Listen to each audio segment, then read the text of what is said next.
In 1935, a young woman named Grace Groner did something unremarkable.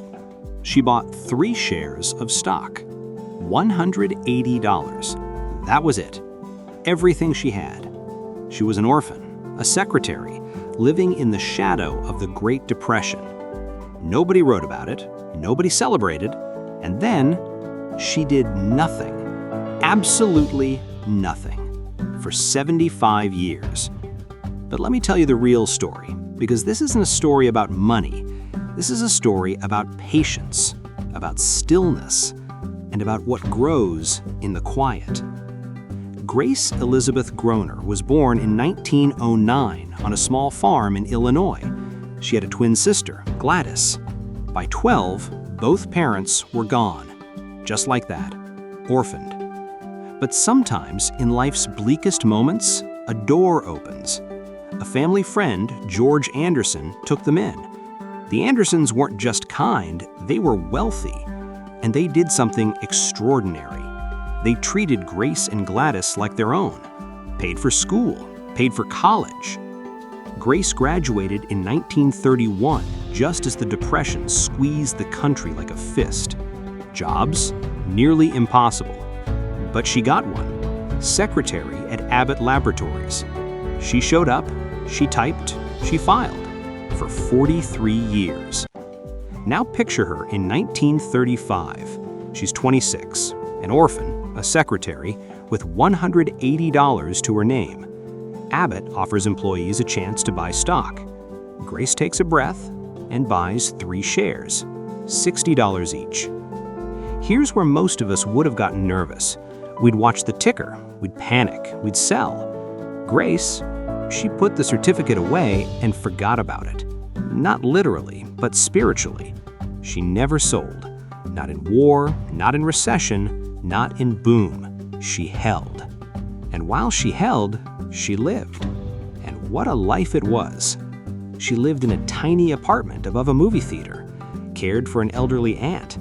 Later, a friend left her a 1-bedroom cottage, so small you could touch both walls in the living room. She wore thrift store clothes, drove an old car until it was stolen, then walked everywhere, even into her 90s. She came close to marriage once, but it slipped away. No children, no glamour, just Grace. But if you looked closer, and almost nobody did, you saw the secret. She gave, quietly, constantly. She volunteered at her church, sent anonymous checks to people in need, paid for scholarships so kids like her could go to college. In her lifetime, she gave away $180,000, the same amount, ironically, as her initial investment times 1,000, all while living like she had almost nothing. And in the background? Oh, in the background, something magical was happening. Those 3 shares began to multiply. Stock splits 9 times by 1964 alone. Dividends reinvested year after year, decade after decade. 3 shares became thousands. Thousands became over 100,000. Compounding in silence, like a seed growing underground. Grace knew, but she didn't touch it. It wasn't her money. It was her legacy, waiting patiently for its moment. She retired in 74, traveled a little, her one luxury, lived to be 100. And when she died in 2010, her attorney called the president of her alma mater, Lake Forest College. "We need to talk about Grace's estate." The president listened, and then he said the only words that fit. Oh my God. That $180, it had become $7.2 million. Nearly all of it went into a foundation to send students to school, to study abroad, to dream bigger. Her tiny cottage, it's called Grace's Cottage now, home to 2 senior women every year, free of charge. The woman who walked everywhere now helps hundreds walk toward their futures. So what's the real lesson here?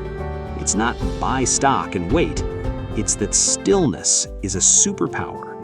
In a world shouting trade, hurry, optimize, Grace just held.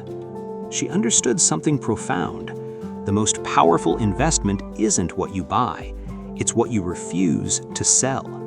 She wasn't just investing in a company, she was investing in a future she wouldn't live to see, in students she'd never meet, in hope compounded over time.